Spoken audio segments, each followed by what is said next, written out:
Peristiwa kecelakaan terjadi setelah pemotor Honda Vario diketahui menerobos lampu merah dan menabrak mobil Ferrari California. Kecelakaan tersebut terjadi di samping tol Bor, Bogor. Akibat dari kejadian tersebut, 2 orang mengalami luka ringan dan kedua kendaraan mengalami kerusakan. Pengemudi mobil Ferrari, yakni Ben, terpaksa menderita kerugian material yang belum diketahui nominalnya.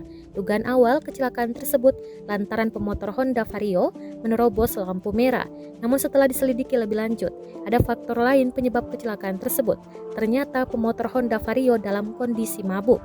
Lalu polisi juga menemukan obat-obatan psikotropika yang kemungkinan besar digunakan Yusuf.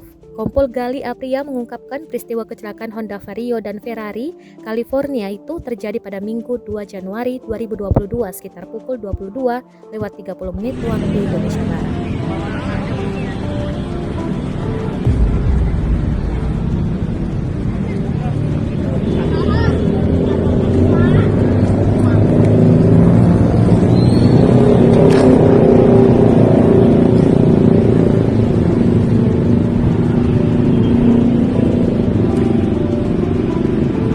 Plat F Pak, motornya Pak.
Plat F Pak, motornya Pak.